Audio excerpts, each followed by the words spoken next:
I want to thank everybody for being with us here today, and I especially want to thank all the people who are behind me representing all the different agencies in the state of Texas.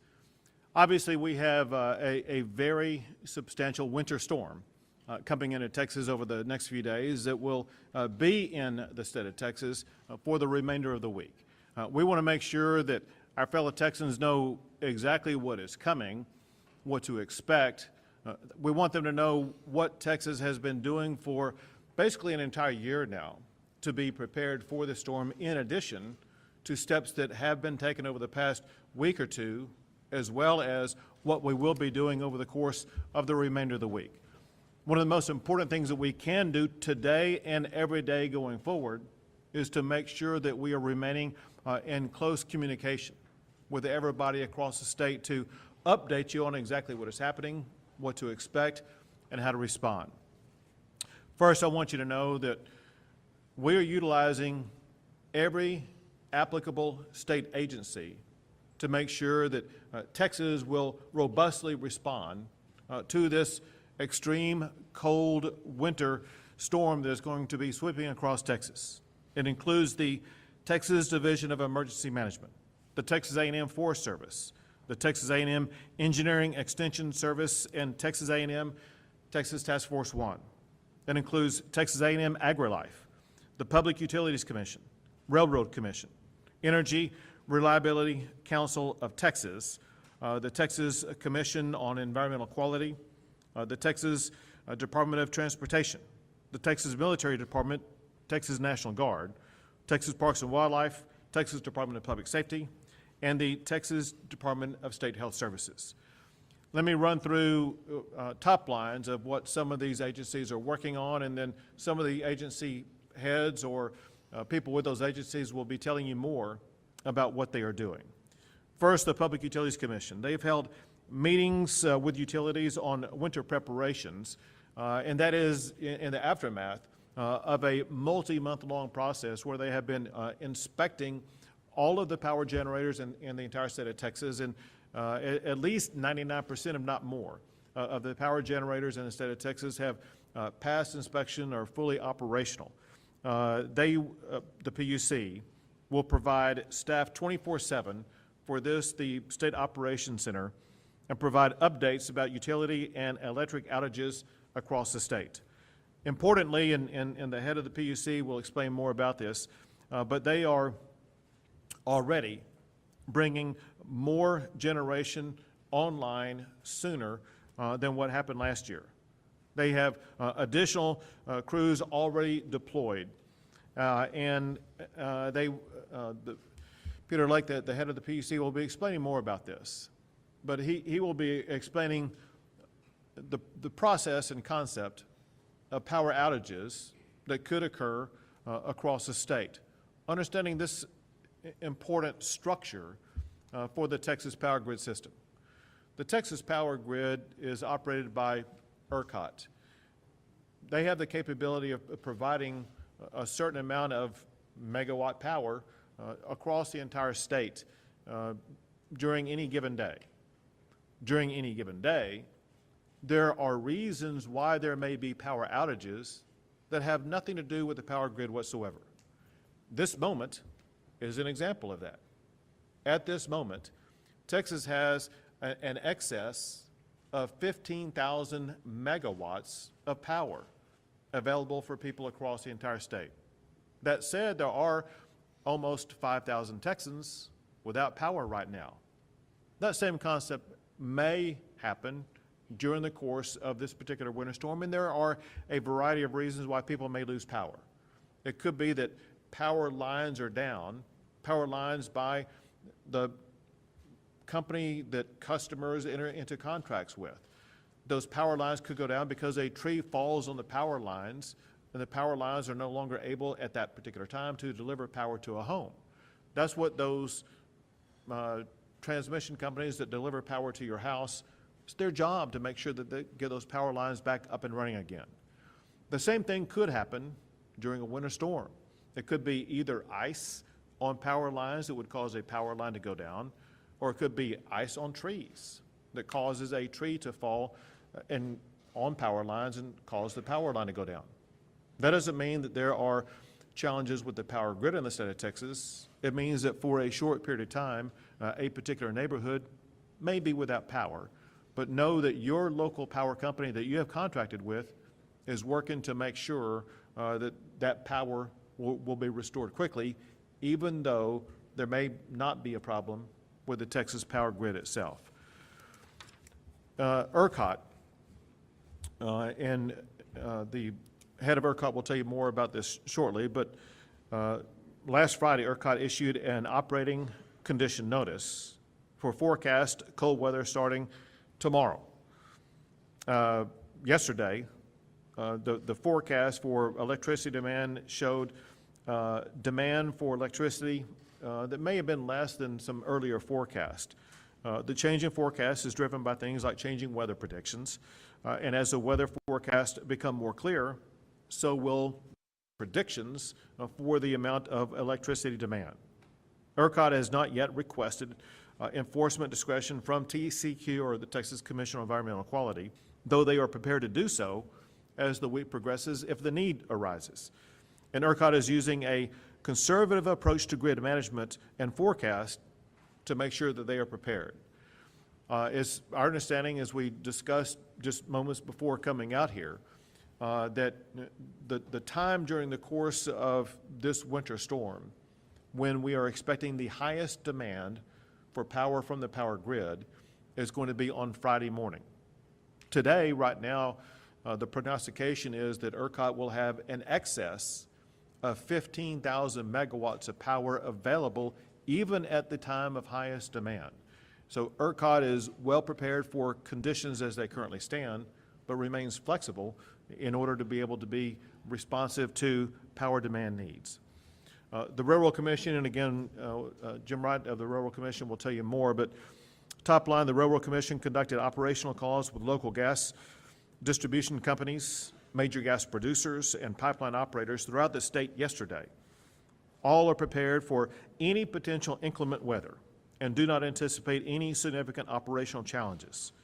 The Railroad Commission has inspected intrastate underground natural gas storage facilities, and they also are anticipating no weather-related limitations.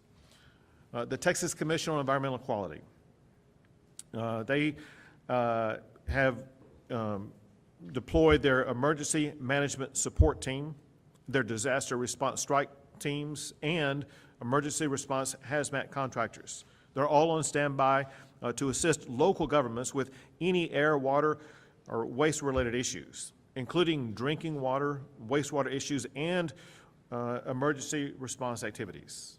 The Texas Commission on Environmental Quality has notified public drinking water and wastewater systems about steps to take in advance of approaching winter weather.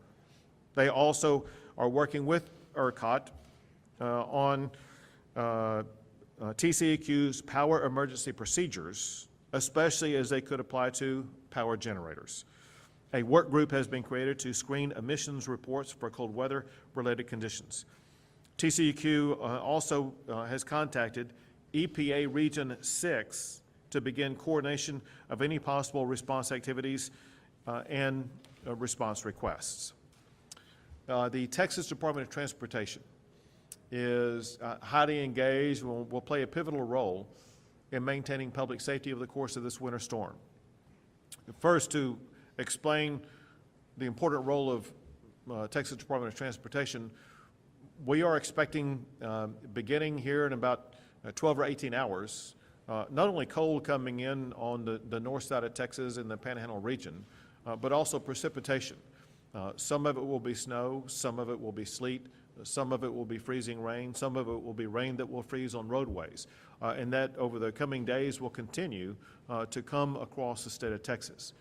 There will be thousands upon thousands of miles of roads that will be extraordinarily dangerous.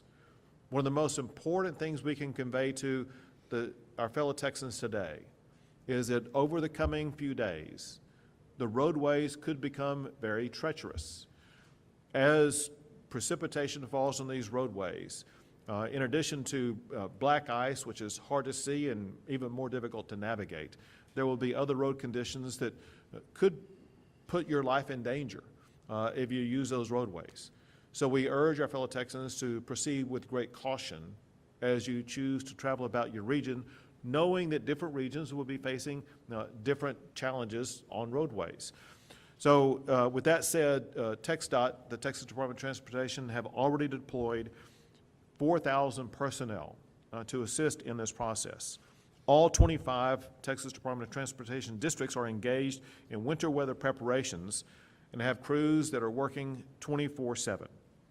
Pre-treatment of roads begin Sunday, this past Sunday. Districts that received rain yesterday will have pre-treatment beginning today. Materials have been replenished since last winter, and the strategic salt reserve is full. Beginning today, TxDOT will have daily calls with their districts and divisions to determine specific needs and to provide updates to the special or state operations center right here. TxDOT will shift resources as weather conditions also shift. For the public, again, we strongly urge you to go to a website location where you can learn more about road conditions. That website is drivetexas.org, drivetexas.org, where you can learn in advance before you go out what the driving conditions look like where you may be driving around. Next is the Texas Division of Emergency Management that will tell you more later. But today they hosted a statewide weather briefing for jurisdictions across the state to discuss life safety updates. These calls will continue daily throughout this entire winter event. This afternoon, the Texas Division of Emergency Management will host the Energy Industry Coordination Call to handle industry resource requests. These also will continue on a daily basis throughout the time period of this winter event. In addition to that, the Texas Division of Emergency Management is working to ensure that water and food are stationed in regions across the state that will be affected by the winter storm. Warehouses are stocked with blankets, cots, water, ice chests, air beds, medical cots, and additional supplies. As local partners open warming centers, those locations will be posted on the TDEM's website. That website location is www.tdem.texas.gov. Again, for things like blankets, cots, water, ice chests, air beds, and other things, especially warming centers, you can go to www.tdem.texas.gov. Next is the Texas Military Division. They have already engaged 130 personnel and 50 vehicles rostered and will add more as needed.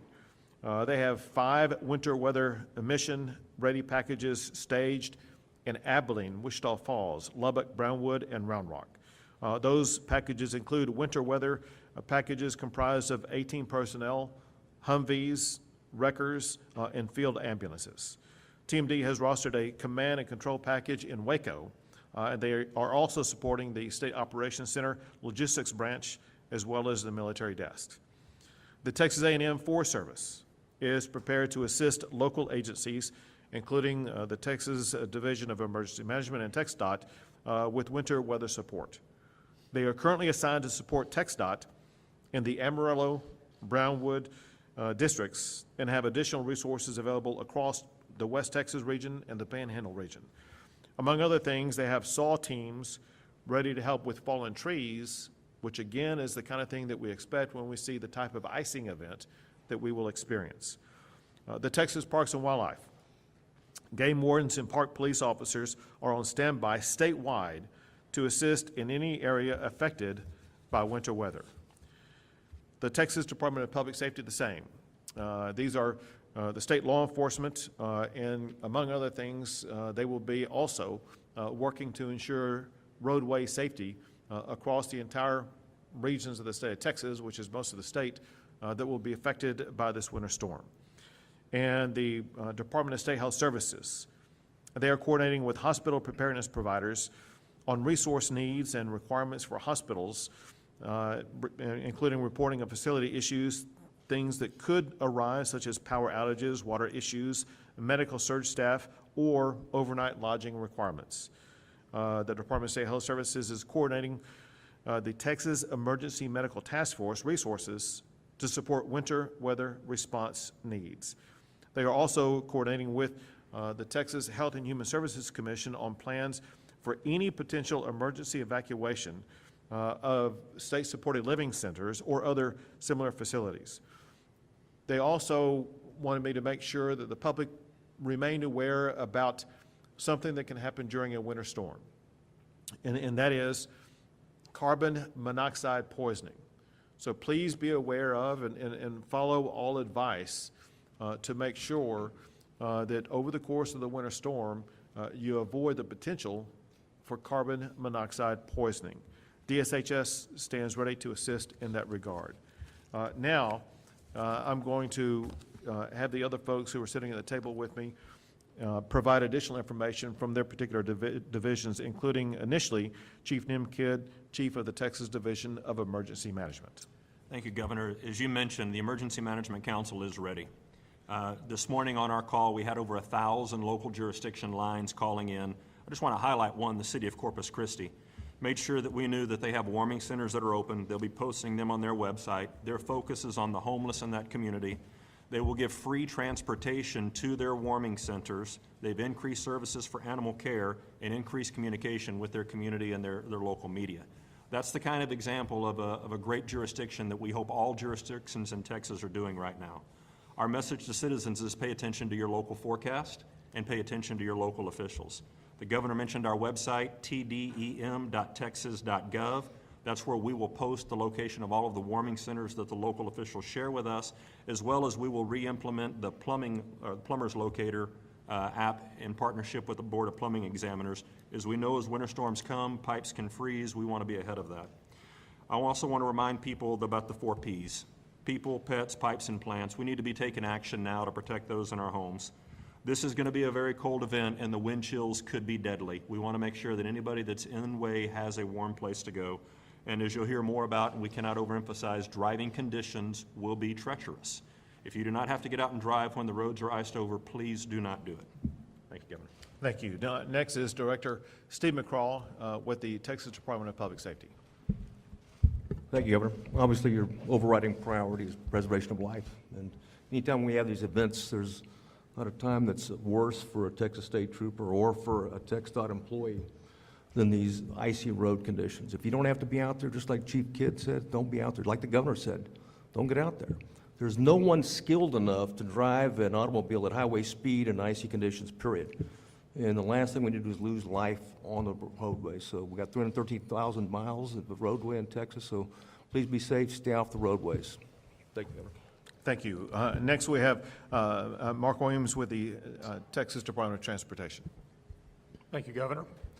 Throughout this week, crews across the state have been active in preparing for this oncoming winter weather. That is, it included making sure that our supplies are stocked up, our equipment is beginning our pre-treatment operations on our roads statewide.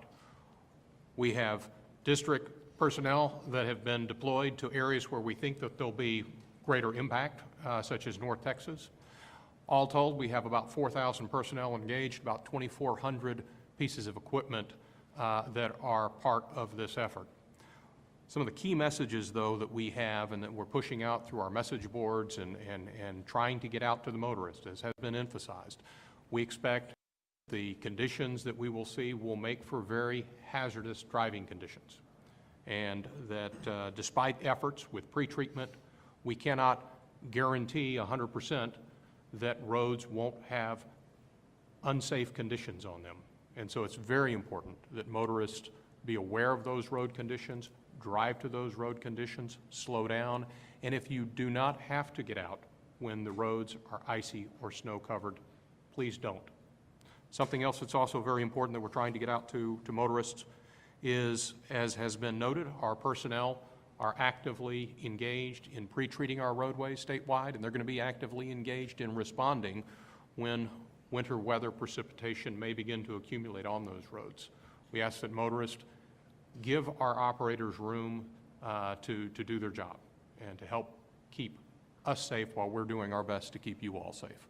Lastly, as the governor emphasized, our road conditions are publicized and made available on drivetexas.org, and so we would encourage both motorists, citizens, and the media to be familiar with that site, because that's the most up-to-date information that we can push out to let you all know what those road conditions look like. Thank you, Governor. Thank you. Next is the Public Utility Commission Chair, Peter Lake. Thank you, Governor. As you said, we know that the reforms we have put in place over these last few months ensure that our grid is reliable and ready for this winter weather event. We will continue operating the grid in a conservative fashion by bringing on more reserves for an increased margin of safety and by operating an abundance of caution so that we have more supply sooner rather than later. In addition, our grid and our transmission system now meet and exceed federal winterization standards. Those power plants and transmission infrastructure have been inspected by ERCOT and found to be within near universal compliance. In addition, we've worked with the Railroad Commission to identify natural gas critical infrastructure to ensure that during any emergency conditions, natural gas will continue to flow to our power generators. In addition, we've made our industrial demand response program more accessible and available sooner as another measure of redundancy and reliability in our system. Most recently, in the last week or so, we have worked with our generators to ensure that any maintenance was conducted preemptively so that all resources available will be ready to operate during this weather event. Our generating fleet has procured extra fuel, both coal, gas, diesel, and fuel oil on site at the generators, and crews have been pre-positioned and will be pre-positioned at generators to ensure any problems that arise can be quickly addressed. Our transmission system also is pre-positioning crews to ensure that any of the ice-related incidents that we might expect, including falling branches or lines that are overly burdened with ice, can be addressed quickly. Some of our transmission companies have mobile generators ready to fill the gaps in any areas of local outages. And finally, I do want to remind everyone that, as the governor said, squirrels, tree branches, ice on wires are local issues that can be addressed by your local transmission company. Contact information for those transmission companies can be found on the PUC website, puc.texas.gov. Thank you. Next is the head of ERCOT, Brad Jones. Thank you, Governor. As the chairman said, we've been working for the last year to make sure that this grid is more reliable than it ever has been in the past, and it is. We've taken a number of actions to make sure that our generators are ready, that our transmission system is ready, and they have responded. They've responded, and as the chairman just said a moment ago, they have passed the inspections that we've gone out and tested them on. So we feel very comfortable at their level of readiness. In addition to that, we have been working to improve communications, and we're working daily and daily calls to talk to all of the communicators across the industry to make sure that during this storm you get one message from the folks in the industry and not several. We are ready for this storm. We'll be prepared for this. We have about 71,000 megawatts of expected load, which will be a record for ERCOT during the winter. 71,000 megawatts of load, but at the same time we have 86,000 megawatts of available generation. Some of that coming from the western part of the country, over 10,000 megawatts of wind that we're getting out of the western part of the country for both Thursday and Friday. We'll be ready and ready to answer questions. Thank you very much. And next, Railroad Commissioner, Commissioner Wright. Thank you, Governor. The Railroad Commission has been closely monitoring the weather forecast for this week, similar to what we did for the last two storms that we saw earlier this month. We sent out notice to operators yesterday on the weather projections later this week, on what we expect for later this week. We also had multiple conference calls with pipeline operators, natural gas utilities, and major producers yesterday and continue to do so. They reported that they are prepared and don't expect significant disruptions from the freeze. But we'll keep in contact with them to get updates along with what our staff is doing here at the SOC Center. It is important to remember that gas must be processed into dry gas before it can be used for power generation and home heating. As of mid-January, Texas still has more than 380 billion cubic feet of dry working gas in underground storage, and another 30 to 35 billion cubic feet is typically in pipelines at any given time. This far exceeds the peak daily demand for home heating and gas-fired power generators. Unlike gas in pipelines and storage facilities, gas produced from the wells still need to be processed before it can be used for home heating or power generation purposes.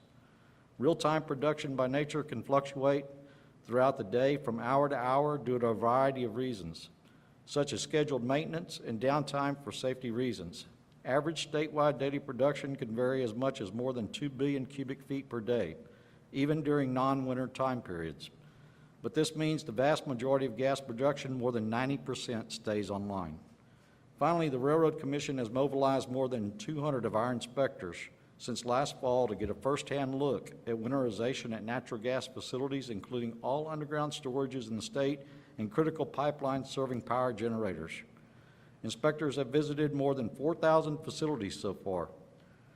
About 98% of those facilities visited have been winterized. The remaining 2% or so were in the process of winterizing at the time the inspections were occurred.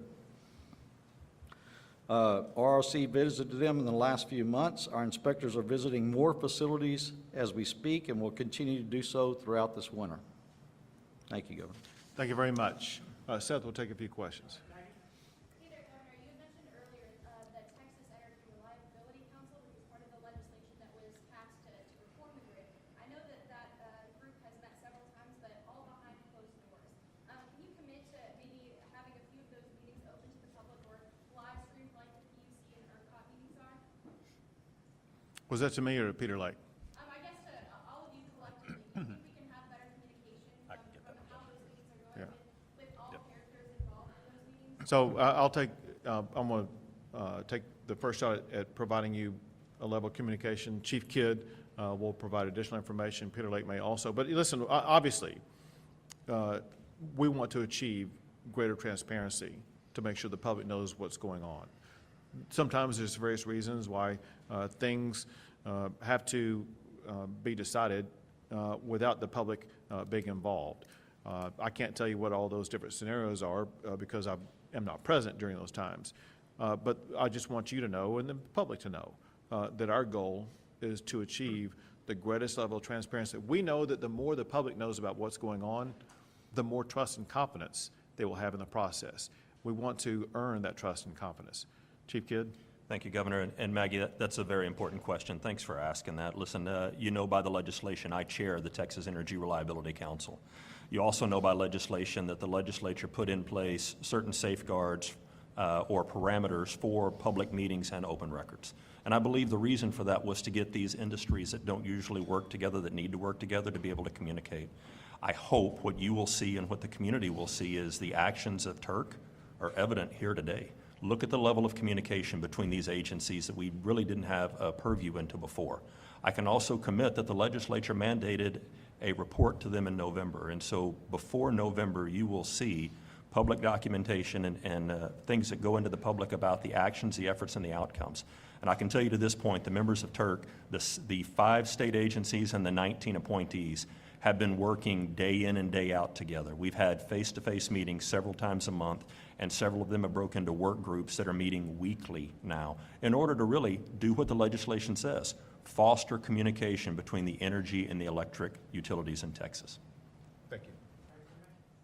You mentioned there were 5,000 people without electricity now. How do you expect them to leave without electricity when robots start putting the...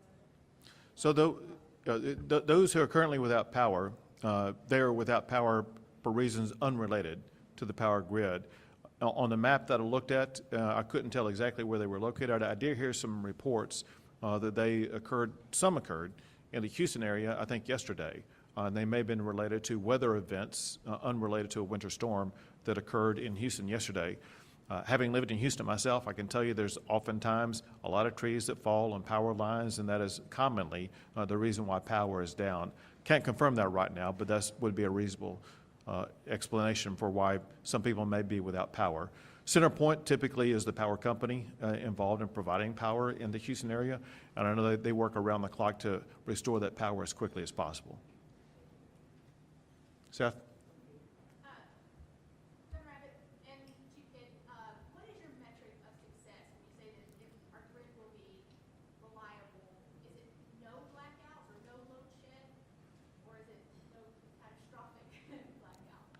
Listen, the goal obviously is through the course of any winter storm or in the course of any everyday event to make sure that the lights stay on, the power stays on, and we have a team who literally has been working around the clock with the PUC, with ERCOT, with the Texas Division of Emergency Management and others who are working to ensure that goal is going to be achieved. So does that mean if there are any load shed events, then it wouldn't be a success, or it would? Well, listen, no one can guarantee that there won't be a, quote, load shed event. But what we will work and strive to achieve and what we're prepared to achieve is that the power is going to stay on across the entire state. I have a question for Commissioner Wright. I know there's a lot of concern about natural gas production and weatherization standards. Can you shed any insight into what those weatherization standards are that those facilities you mentioned that are winterized have met, and also what threshold would be for percentage of natural gas facilities that would have to go offline for people to start seeing their power go out? Certainly. I've been very proud to see that industry this year has introduced lots of different ways of trying to make sure that nothing freezes up at a wellhead or at a gas transmission facility or storage by introducing methanol, heating blankets, heat tracing lines. There's all sorts of different things that they're doing. As far as gas that could come offline, I think your question was from last year, or is that what you think we're going to predict for this year? Was that your question? I mean, there was a recent freeze that caused a significant percentage of natural gas facilities to go offline, and so I think people are concerned that there hasn't been enough time between, the event a few weeks ago and now to bring meaningful, remedies to be implemented. Yeah, what you saw at the first of the year and some of the reports that were out in the media was pretty standard for what we experience on a day-to-day basis in the natural gas industry. We have fluctuations in production of gas every day. Those were not out of anything in the normal. In fact, in January 20th, I believe, we were producing more gas than we have in the past 2 years. And that was one of the days that we had one of the rather colder days in January. Hey, I was going to ask a question that TxDOT and whoever else would like to answer at it. But I wanted to know, obviously in North Texas, ahead of the winter storm, a couple days, it was on a toll road, but we had a deadly pilot crash that happened with freezing rain, et cetera. So I was wondering more generally, are there any lessons learned or precautions that y'all are taking since the winter storm last year to better prepare our roads for winter weather and make sure they're safe, No, thank you. Thank you for that question. First and foremost, I want to reiterate that despite all of the precautions we take and the efforts that we make, this type of weather event is not going to be a weather event that we can guarantee that the roads are going to be safe. We're expecting icing and snowing, and particularly ice is a very dangerous, very treacherous set of conditions for motorists to deal with on our roadways. And so we don't want to give anybody a false sense of security that you're not going to encounter hazardous conditions if you get out during this type of an event. That being said, anytime we go through an event, we redouble our efforts to look at what we're doing. We're taking steps to do additional pre-treatment in areas where we think that there could be an additional amount of ice accumulation. And we're working with a number of agencies, particularly in these urban areas. We work in partnership with the cities and the counties through our traffic management centers to really work as a team to address these conditions. And we have had that engagement with all of those agencies, not only in preparation of this event, but in anticipation as we've moved into the winter season on how we can do as effective job as possible in addressing our road conditions. I'm sorry, thank you so much. In terms of your focus for that pre-treatment that you mentioned, are we focusing on brine solution? Are we focusing on actual rock salt, sand, or does it depend on the area of the state? Kind of, what's the strategy there? Right, the pretreatment occurs with a brine solution that's laid down before the winter weather event comes on. And we also keep an eye to when we may have precipitation rain in advance of that, and if we're able to go back and reapply that brine solution, because sometimes if there is a rain event that precedes this weather, which we expect, some of that brine solution gets worked off. So it's a constant effort to continue to make sure that we're doing our very best to pre-treat roads, realizing again that they can't be 100% safe. There's going to be risks out there when we encounter this type of weather event. And Governor Abbott, we've heard what was said here today about natural gas supply. Still, do you regret not calling an additional special session to require natural gas supply to be winterized ahead of this storm? Would that have benefited Texans? When you hear what the Railroad Commission has done, they have taken steps to ensure that we're going to have the natural gas that we need. Let me walk you through a couple of things about both what happened last winter storm and what was done this time to make sure we wouldn't have a repeat of that as it concerns natural gas. In the last winter storm, there were many aspects of the natural gas production, gathering, and processing that actually got shut down by ERCOT when they shut down power to those locations. As a result, a lot of the natural gas that could have been produced or processed to be transported, they were unable to do so because they did not have the power to do so. Since that time, the numbers are amazing. Last winter, there were only 60 facilities in Texas that were designated as critical infrastructure. Now there are more than 1,500 facilities designated as critical infrastructure. Many of those are these natural gas facilities. My point is that a lot of what happened last year has been corrected by that critical infrastructure component. Separate from that, let me explain two things that are very important. One thing, or maybe both things that were mentioned by Commissioner Wright. One is that Texas produces far more natural gas on a daily basis than what we need to be able to respond to this winter storm. There may be some reduction in the power, I mean, in the generation of natural gas. We can still ensure power grid integrity, even if there is a loss of some level of production of natural gas. Even that said, when you look at the amount of natural gas that we have in storage this day, we have multiple days' worth of natural gas in storage so that we would be able to quickly deploy that in regions across the state of Texas to make sure that there will be no shortage of natural gas for generation purposes. Brett Ship of Spectrum News. Brett, quick question for you. Are you aware of any megawatts that have been pulled offline going into this weekend storm? Are you aware of any megawatts that have been pulled offline? So we are aware that there are some limitations on the gas system around the city of Dallas. We've experienced that in the past. We've got great communications with the company that serves that area. They've let us know of those restrictions. So we're making sure that those assets that have been impacted are moving over to alternate fuels. Many of them have on site, and some have alternate pipelines that can serve them as well. Okay, do we know how many megawatts that equates to? Total, we're expecting that to be around 1,200 at the low end and 2,600 at the high end. Okay, and real quick, Railroad Commission, you're saying that 98% of the gas production facilities and transmission lines have been winterized. Are you?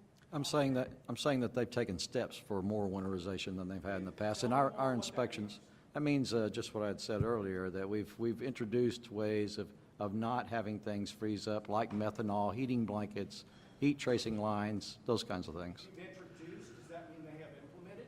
Yes, sir, we're seeing more and more of that being implemented. You don't know that they have fully winterized and are ready for this weekend? We feel comfortable that they are ready for this weekend, yes, sir. So if I could elaborate on, we lost him. So what he talked about introduced, I want to make sure you know this, and that is one thing that they are using in abundance as far as the number of facilities out there concerned is the injection of methanol. And the reason, nodding that you know that, I don't know if the others know what that means, but by using that will prevent the freezing. Oil and gas themselves are elements that typically would not freeze based upon the temperatures we will be experiencing. However, water can sometimes get into their facilities. The injection of methanol will pretty much eliminate that water that could cause freezing to make sure that those facilities will not freeze. Now, in addition to things like making them critical infrastructure, they are commonly using methanol to make sure that that will be an additional measure to make sure their facilities will not freeze. Chairman Lake, or for ERCOT either, you guys added, I think it was 15% capacity with heater plants going into the winter. Have you had to use that at all, and do you expect to have to use that this weekend? The particular resources change on any given day based on price point and availability. So yes, they've been used at some point, some days, and geographic location, where there may be constraints on transmission at any given point. So our entire fleet that is available to be dispatched is dispatched according to the protocols at ERCOT. Listen, thank y'all very much. We urge our fellow Texans to be very safe over the coming days. Just know that this team will be working around the clock to make sure that we are gathering the information needed to share with you so that you will be best prepared to do what you need to do to protect your family, to protect your homes, to protect your lives. Take care and be safe.